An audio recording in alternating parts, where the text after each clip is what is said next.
الشیطان الرجیم بسم اللہ الرحمن الرحیم وبہ نستعین وہو خیر معین۔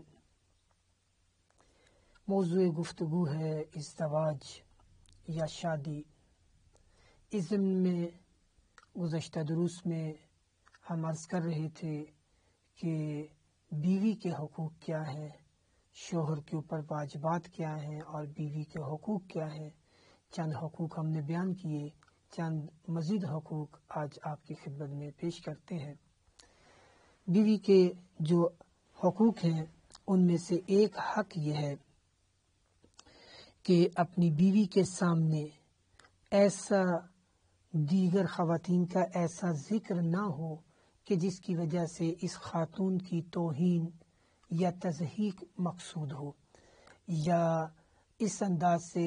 کہ انسان متوجہ نہیں ہے اور خاتون یہ سمجھ رہی ہے کہ شاید میرا شوہر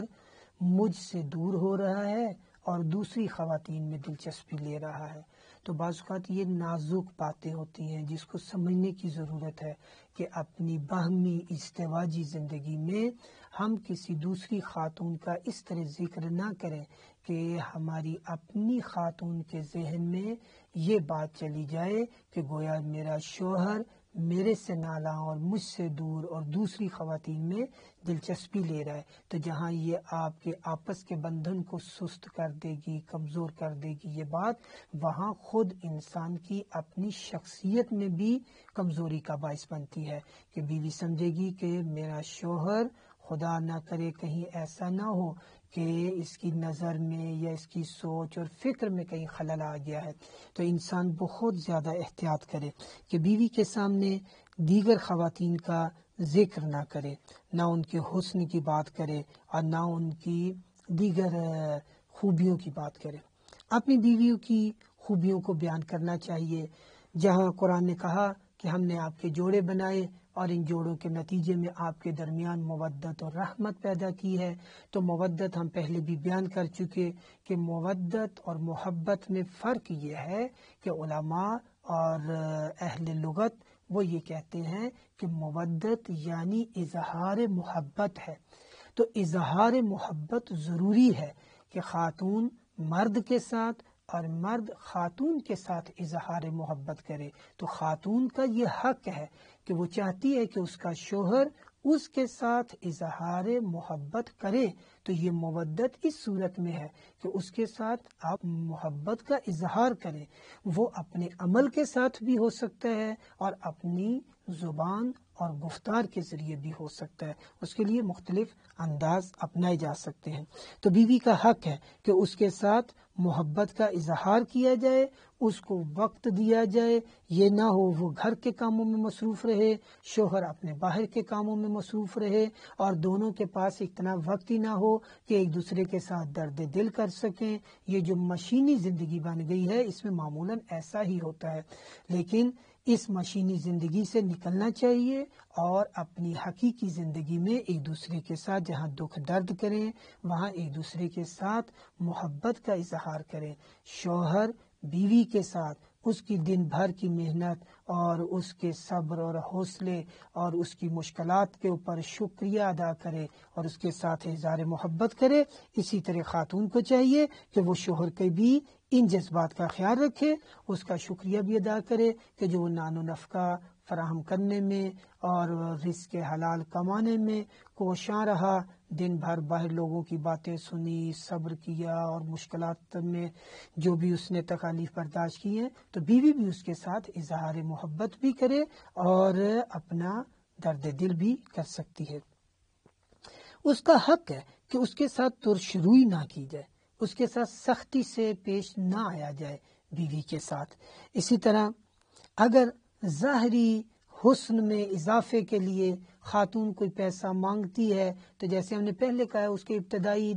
اخراجات ذاتی اخراجات میں سے شمار ہوتا ہے، لیکن تاکیداً کہہ رہے ہیں بعض لوگ خشک مقدس ہوتے ہیں، وہ سمجھتے ہیں یہ ظاہری زیورات شاید اس کی کوئی اہمیت نہیں ہے. نہیں، ایسا نہیں ہے. معصومین علیہ السلام کی سیرت میں بھی ہم دیکھتے ہیں جناب سیدہ زہرا سلام اللہ علیہا کو بھی ہار ملا ہے یا دیگر وہ ظاہری حسن کا خیال رکھتی ہیں. تو خاتون کے لیے ضروری ہے کہ وہ زیبائی اور اپنی خوبصورتی کا خیال رکھے، اور شوہر کے لیے بھی ضروری ہے کہ وہ بھی اپنی زیبائی اور خوبصورتی کا خیال رکھے. جیسے شوہر چاہتا ہے کہ بیوی میری خوبصورت رہے، کپڑے صاف ستھرے پہنے، رنگ روپ اس کا ٹھیک ہو، اور اب بیوی اگر اس کے لیے آرٹیفیشل جیولری مانگتی ہے یا ویسے زیور مانگتی ہے تو اس کو فراہم کیا جائے. اگر کر سکتے ہوں تو اس کو فراہم کرنا چاہیے. اور اس کے ظاہری حسن کے لیے جو لوازمات ہیں، اگر عطر مانگ رہی ہے یا دیگر انتظام چاہتی ہے تو اس کو فراہم کیا جائے. اسی طرح شوہر کے لیے بھی ضروری ہے کہ وہ بھی اپنے حسن کا خیال رکھے، اپنے لباس کا، اپنی وضاقت کا، اپنے ظاہری حسن کا، تاکہ خاتون بھی جو اس کو ظاہری طور پر دیکھے تو اسے بھی کراہت نہ ہو، بلکہ اس کا بھی اس کے جمال کی وجہ سے جو قرب ہے اس میں محبت میں اضافہ ہو. تو ظاہری حسن کی طرف اور ظاہری اپنے بناؤ سنگھار کی طرف دونوں کو لیے ضروری ہے کہ وہ خیال رکھیں. تو ابھی جو نقطہ ہم عرض کر رہے ہیں وہ یہ ہے کہ اگر خاتون اپنے زیور کے لیے یا حسن اور بناؤ سنگھار کے لیے کوئی خرچہ بھی مانگتی ہے یا اس کے لیے لازمی ضروریات، تو وہ اس کو فراہم کی جائے. اسی طرح جو واجبات ہیں ان میں اگر خاتون کہتی ہے، فقہی بعض مسائل ایسے ہیں کہ جو خاتون کو سکھانا ضروری ہے. اگر وہ کپڑے دھو رہی ہے لیکن اس کو طہارت و نجاست کا نہیں پتہ، تو اس کے فقہی مسائل اس کو بتائے جائیں، یہ اس کا حق ہے، اس کو تعلیم دی جائے، قرآن کی تعلیم، فقہ کی تعلیم. اسی طرح حیض، نفاس اور استحاضہ کے مسائل ہیں، تو یہ خواتین کو اگر مسائل نہیں پتہ تھے تو بتائے جانے چاہیے. شادی کے فوری بعد پوچھ لینا چاہیے کہ آیا ایسا مسئلہ ہے یا نہیں ہے. پتہ ہو تو بہت خوب، نہیں پتہ تو ان کو تعلیم دی جائے تاکہ اس کی عبادات صحیح معنوں میں وہ ادا کر سکے. نماز بھی، روزہ بھی، حج ہے، زیارات ہے، دیگر ساری باتیں ہیں. اور پھر بعد میں جب اولاد ہو جائے تو بیٹیوں کو ماؤں نے سمجھانا ہوتا ہے. تو اگر یہ بیٹی ایسی تھی کہ پہلے ماں نے اگر نہیں متوجہ کیا یا نہیں سمجھایا یا کسی ایسی فیملی سے آ گئی ہے کہ جہاں مشکل تھی، تو اب شوہر کے لیے ضروری ہے اور یہ اس بیوی کا پہلا حق ہے کہ اس کو فقہی احکامات بیان کیے جائیں تاکہ وہ آسان طور پر اپنی گھریلو ذمہ داریوں کو ادا کر سکے. اسی طرح بیوی کا حق ہے کہ وہ اپنے ہاتھ سے اگر کہیں خرچ کرنا چاہتی ہے، چونکہ بعض اوقات جو انفاق کیا جا رہا ہوتا ہے مستحبی صدقات میں بھی ضروری ہے کہ بیوی شوہر سے اجازت لے،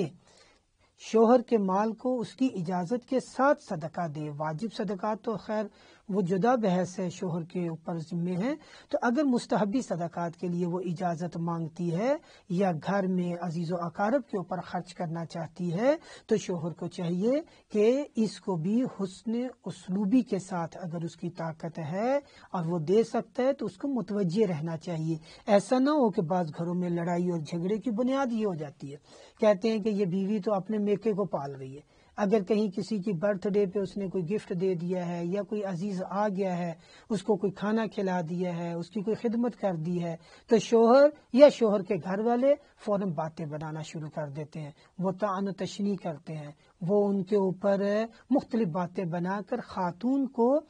مختلف طرح سے اذیت پہنچاتے ہیں. تو یہاں یہ فرمایا جا رہا ہے کہ اگر وہ کہیں خرچ کرنا چاہتی ہے، وہ مستحب بھی صدقات ہوں یا عزیز و اقارب کے اوپر انفاق کی کوئی صورت بنتی ہو، تو اس میں مانع نہیں ہونا چاہیے، اس کی ضرورت کے مطابق اس کو دیا جانا چاہیے. البتہ جو امیر ہیں اور مالدار ہیں وہ اپنی حیثیت کے مطابق، جو غریب ہے، نادار ہے، وہ اپنی اس حیثیت کے مطابق ایسا کرے. جیسا کہ ہم پہلے عرض کر چکے ہیں کہ گھر میں خاتون کے سامنے دیگر خواتین کا ذکر اس طرح کرنا کہ جس سے اپنی خاتون کی توہین اور تحقیر لازم آتی ہو، اسی طرح گھر کی جو خادمائیں ہوتی ہیں ان کے ساتھ ڈیلنگ میں بہت محتاط رہنے کی ضرورت ہے۔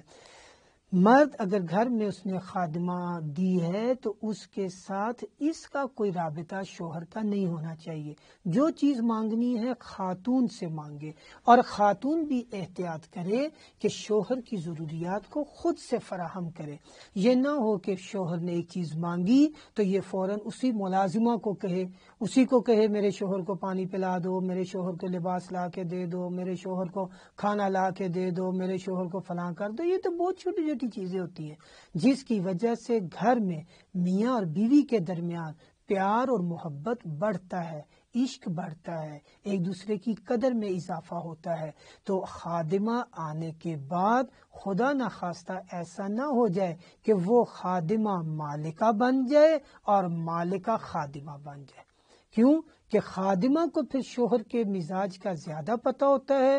وہ اس کی ضروریات کو زیادہ پوری کر رہی ہوتی ہے، اور خاتون جو ہے وہ سوشل ورکر بن جاتی ہے، یا وہ اپنی انا کا مسئلہ بنا لیتی ہے، یا وہ اور رفاہ میں چلی جاتی ہے اور اصلاً غافل ہو جاتی ہے کہ شوہر کی ضروریات کیا ہیں۔ بس ہم جس طرف متوجہ کرنا چاہ رہے ہیں وہ یہ نقطہ ہے کہ میاں بیوی کے درمیان جب شوہر بیوی کی ساری ضروریات کا خیال رکھ رہا ہے تو بیوی کو بھی چاہیے شوہر کی ساری ضروریات کا خیال رکھے۔ بس یہاں پر ہم یہ عرض کریں گے کہ شوہر کو چاہیے کہ اگر خادمہ کو کوئی چیز پہنچانی ہے تو بیوی کے ہاتھ سے پہنچائے۔ یہ بیوی کا حق ہے کہ گھر میں گھر کے امور کو وہ بہتر طور پر سنبھالے اور ان امور کو آگے لے کر بڑھے۔ گھر میں عزیز و اقارب کا آنا، مہمانوں کا آنا، تربیت اولاد کا مسئلہ، نظم کا مسئلہ، حتیٰ کہ گھر کے میں جو چھوٹی چھوٹی سیٹنگ کا مسئلہ ہوتا ہے اس پہ لڑائی ہو جاتی ہے کہ یہ ڈیکوریشن میں یہ چیز رکھنی ہے اور یہ نہیں رکھنی، یوں رکھنی ہے یوں نہیں رکھنی۔ یہ بہت چھوٹی باتیں ہوتی ہیں، اس میں بیوی کو حق دیا جائے کہ وہ کیا چیز رکھے گھر میں اور کیا نہ رکھے، اس کے گھر کی ڈیکوریشن میں کیا چیز آئے اور کیا چیز نہ آئے، اس میں بیوی کو اختیار دیا جانا چاہیے۔ وصلی اللہ علی محمد وآلہ طیبین طاہرین المعصومین۔ اللہم صلی علی محمد وآل محمد۔